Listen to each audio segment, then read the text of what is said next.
Hello boys and girls, welcome to Free Study gamma.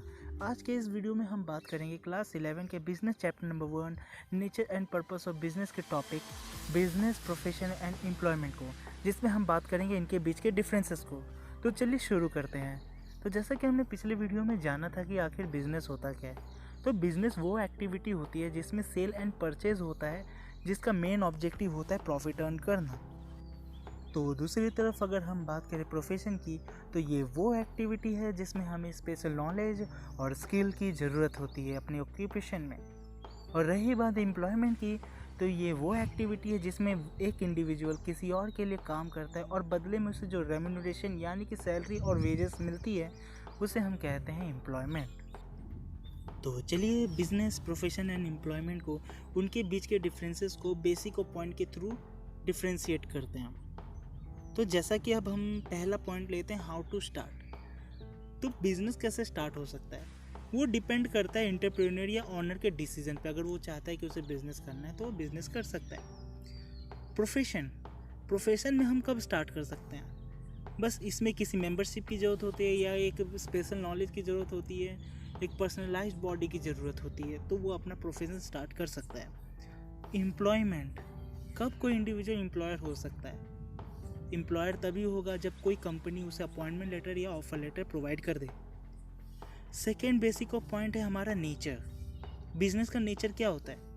वो goods and services customer को provide करता है। Profession का नेचर क्या होता है? वो अपने एक्सपर्ट सर्विस को रेंडरिंग करता है लोगों तक। थर्ड हमारा एम्प्लॉयमेंट है, उसका नेचर क्या होता है? वो किसी वर्क को कंप्लीट करता है या किसी के अंडर वर्क करता है एज पर सर्विस कॉन्ट्रैक्ट। थर्ड हमारा बेसिक ऑफ पॉइंट है क्वालिफिकेशन। तो बिजनेस स्टार्ट करने के लिए कोई मिनिमम क्वालिफिकेशन की ज़रूरत नहीं है। प्रोफेशन के लिए हमें एक क्वालिफिकेशन और ट्रेनिंग की बहुत ज़रूरत होती है। किसी स्पेशल फील्ड में अगर वो डॉक्टर है तो उसे डॉक्टर की फील्ड में क्वालिफिकेशन होना ज़रूरी है। अगर वो इंजीनियर है तो उसे इंजीनियरिंग की फील्ड में नॉलेज होना बहुत ज़रूरत है।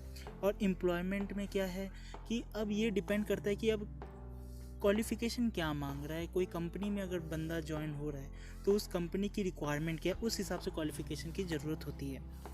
फोर्थ हमारा बेसिक पॉइंट है रिटर्न। तो बिजनेस करते हैं तो उसमें हमें रिटर्न में क्या मिलता है? प्रॉफिट। प्रोफेशन में हमें रिटर्न में क्या मिलेगा? फीस। जैसा कि अगर हमने पहले ही वीडियो में देखा है कि डॉक्टर अपनी सर्विस प्रोवाइड कराता है तो उसे बदले में फ़ीस मिलती है। और एम्प्लॉयमेंट में हमें मिलती है सैलरी। फिफ्थ हमारा बेसिक ऑफ पॉइंट है कैपिटल। तो अगर हम बात करें बिजनेस की, तो ये डिपेंड करता है कि आप कितना बड़ा बिजनेस ओपन करना चाहते हैं। अगर छोटा बिजनेस है तो आपको छोटे कैपिटल की ज़रूरत होगी। अगर वो बहुत बड़ा बिजनेस है तो आप पे बहुत सारे कैपिटल की ज़रूरत होगी। प्रोफेशन में एक लिमिटेड कैपिटल की ज़रूरत होती है और एम्प्लॉयमेंट में कोई कैपिटल की ज़रूरत नहीं होती। सिक्स्थ हमारा बेसिक पॉइंट है रिस्क। अब रही बात बिजनेस की, तो भाई बिना रिस्क के तो कोई बिजनेस होगा नहीं। तो जाहिर सी बात है कि बिजनेस में रिस्क होगा। प्रोफेशन में रिस्क होगा, पर अगर हम बिजनेस की कंपैरिजन बात करें तो रिस्क कम होगा। और एम्प्लॉयमेंट में रिस्क की कोई बात ही नहीं है। तो हमारा एक बेसिक पॉइंट है कोड ऑफ कंडक्ट। तो अगर हम बात करें बिजनेस की, तो इसमें कोड ऑफ कंडक्ट की कोई ज़रूरत नहीं है। प्रोफेशन की अगर हम बात करें तो इसमें कोड ऑफ कंडक्ट की ज़रूरत है, पर अकॉर्डिंग टू देयर प्रोफेशन। और एम्प्लॉयमेंट में भी हमें कोड ऑफ कंडक्ट की ज़रूरत है, बट ये डिपेंड करता है कि एम्प्लॉयर कैसा कोड ऑफ कंडक्ट चाहता है। तो गाइस, हमने बिजनेस, प्रोफेशन एंड एम्प्लॉयमेंट के बीच के डिफरेंसेस को उसके बेसिक पॉइंट के थ्रू हमने समझ लिया। तो आपके सामने एक चार्ट प्रेजेंट है जिसको आप अच्छे से डिटेल में समझ सकते हैं। आप इस वीडियो को पॉज करके आप इस चार्ट को आराम से पढ़ लीजिए। So thank you for watching this video. If you like it, please like, share and subscribe this channel for more updates.